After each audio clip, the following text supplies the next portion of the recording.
Hey guys, welcome back to Andy's Dinosaur Reviews, and today we have another brand new figure to check out, and it is the final figure from Papo for this year.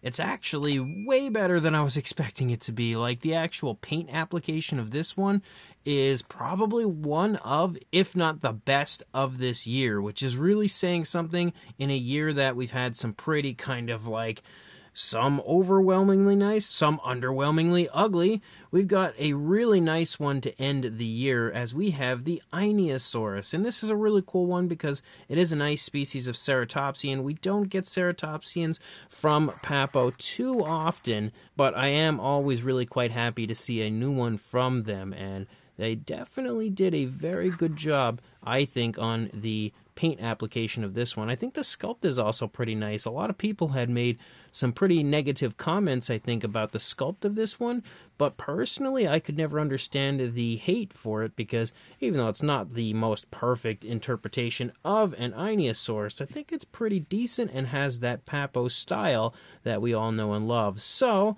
let's go ahead and jump straight to a closer look at it and we'll check it out from there. So starting up here at the head sculpt of our Einiosaurus, you can see the skin detail looks pretty good. It definitely has some nice looking skin texture. Good bit of detail up here, and we also have some really nice paintwork. First of all, we've got a dark wash present on this, which is absolutely making the detail pop, but also I think adding to the realism of the figure. Something that Papo has done for a long time is apply, washes and stuff to their figures to give them a nice realistic look. Another thing that I like is how there's some really, really subtle variation of color here in the face. We could see like greenish tones, but there are also some really slight hints of orangish tones in the face, and that's very nicely done. Like, I think the slight variation of skin color definitely helps to make the paint application look a lot more realistic.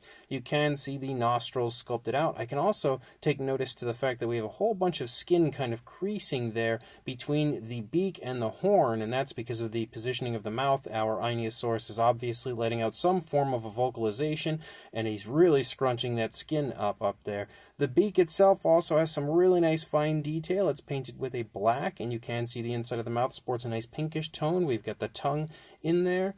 It's a little bit hard to get in there to see what else is going on. Not really anything, honestly, actually.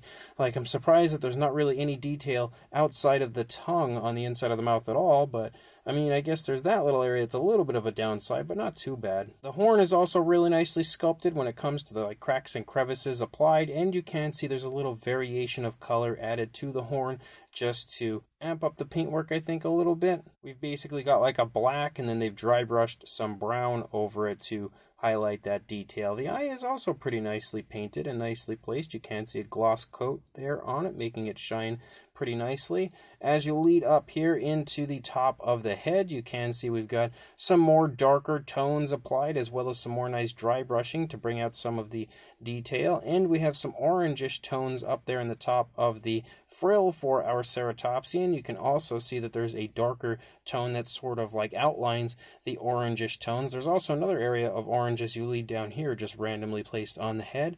And again, all of that looks really nice. We've got some nice scale detail, as well as some osteoderms and stuff poking up here and there.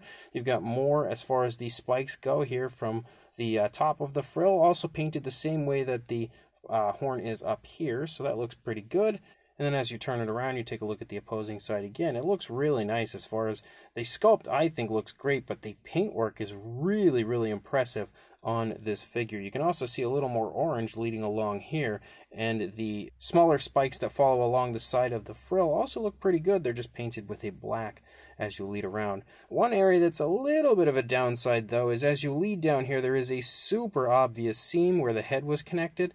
They didn't try to hide it like at all. Just not a care in the world was given when it comes to that seam. You can see it is as obvious as it gets on both sides. So a little bit of a bummer as far as that goes. But as you lead back here into the neck, you see more osteoderms popping up, more really nice scale detail, pretty smooth transition down to the coloration here of the underside of the neck, that kind of greenish tone that we have going on here. You can see the dark wash that's present here on the underside, definitely highlighting all of that detail. As you move up here, you have more of that orangish tone showing up just randomly as you lead through. We have a very dark tone primarily for the body, but it's also nicely sort of dry brushed with a brown, so it adds a nice amount of variation of color as we have black and brown kind of almost trading places back and forth here as you move through the course of the body. But as you lead down here into the stomach, you can see how the skin is all bunched up here in the stomach region. Both legs are close together on this side, kind of scrunching that skin. And you can also see that there's a pretty decent amount of girth in that stomach, so that shows that our Einiosaurus is a pretty healthy version. Leading down into the leg, you've got some nice muscle definition. You can also see the elbow present as the elbow pushes into the stomach. You can see a pretty nice looking foot sculpt as we lead down. Nicely sculpted toes. The nails are painted with a black, and they look pretty good as well. As you lead up here to this leg, you can see some very obvious muscle definition, maybe even a little bit too defined as we lead down through the course of the leg here. You've got the knee in the front, and then you've got a nice calf muscle in the back, and we transition from the darker tones of the body down to a greenish tone there for the foot, just like we saw in the front leg. Again, the toes are sculpted pretty nicely, and the nails again painted with a black. As you lead back up here and you lead out into the tail, you can see that we've got a really nice curve to the tail. You can also see how the skin is stretching off of the thigh out into the tail, a few more kind of skin wrinkles and stuff down here on the underside of the Einiosaurus. And you can also see that orange continues to kind of just stripe as we lead out through the length of the tail. Really nice curve, actually. You can also see that there are some ridges following along the top of the dinosaur, kind of following along the spinal column here as we move through. Taking a look at the opposing side, we already had taken a look at the head sculpt, but moving into the neck, you see more skin wrinkles and skin creases. The dinosaur has its head up pretty high, obviously, looking like it's fending off a predator of some kind, and that would be scrunching that skin up pretty nicely. You can also see how the skin in the throat is kind of stretching. As we lead back here a little bit further, you can see the legs are now spread apart, whereas on the other side they were kind of closer together, obviously showing the kind of movement here, the walking movement of the dinosaur. You can see the leg looks pretty good as you lead down. Same deal with the rear leg. The toes are just touching here as this leg is about to take a step. You can even see this toe actually picking up off of the ground, which is a really nice touch, I think. Little things like that just add so much to a model. And then as you lead up, you can get a better look at the actual scale detail as well as the girth in the stomach, again showing how large this dinosaur is. But the skin texture looks really nice, I think, and the paintwork as well looks great on this model. And then as you move back, you can kind of make out the hip bone right here. You can see the ridges again. And then we also lead out into the tail with that really nice curve. And again, we have those oranges kind of striping there as we lead out. And then we do end in a black tip for the tail. The underside also sports some pretty nice paintwork and sculpt work as you move through. Definitely nice to see that dark wash. So, perfectly, I would say, almost applied here to the underside where it's not overbearing, but it highlights the detail the way it's meant to. Even the undersides of the feet look really good. So it's absolutely a nice figure. Definitely a really nice way to end the 2023 year from Papo. And I would honestly say it's probably one of my favorite ceratopsian figures that they've released so far. As far as a size goes, for a length from the tail to the snout, about 7¼ inches or around 18½ centimeters. And then for a height, the highest point would probably be the back, about 2¾ inches or maybe a little over 7 centimeters. For a size comparison, there is Mr. Papo T-Rex, the Attack Pack Colovosaurus, Robert Muldoon, and the Collect Day human being next to our Einiosaurus from Papo.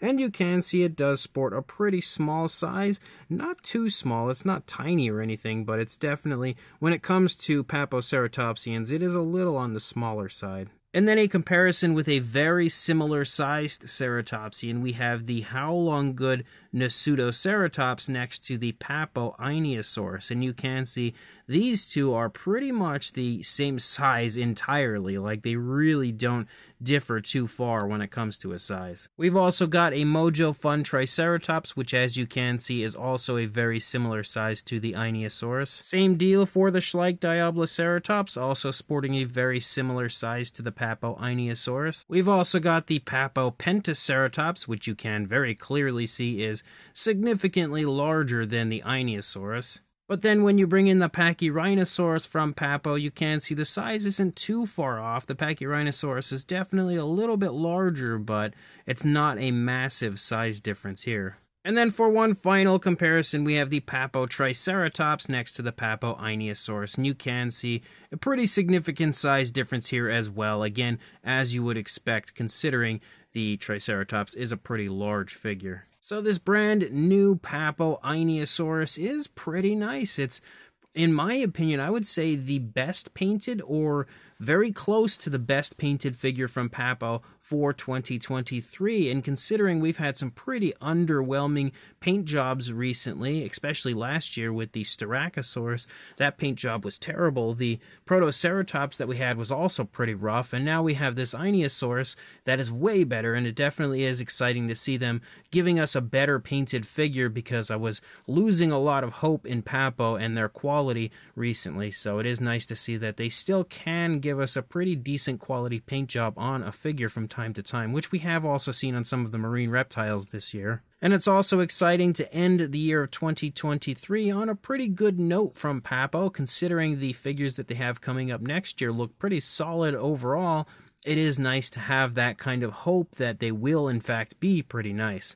And again, I think this sculpt, even though it looks a little bit strange, a little off, and I don't think it looks quite as nice in person when it comes to the sculpt as I thought it did from the prototype, but it still doesn't look terrible. I think it looks pretty decent and has a fun kind of an appearance to it. Papo usually gives you some pretty interesting poses with their figures. They have done that here again with the Einiosaurus, with the head kind of up and the mouth open, obviously scrunching the skin above the beak area there, letting out a vocalization as it looks to be defending itself. I think everything looks pretty much as it usually does from Papo, where they give us that kind of dynamic appearance and also, again, some really nice fine detail. And the color scheme that they've chosen for it as well is also pretty nice. It's nice to see a little orange on dinosaurs like this, because I think it looks really cool whenever a company can, include oranges on dinosaurs. I'm not sure why, it's just always something I've been fond of, but it's hard to make it look natural. However, I think Papo has done a good job of that here. And again, the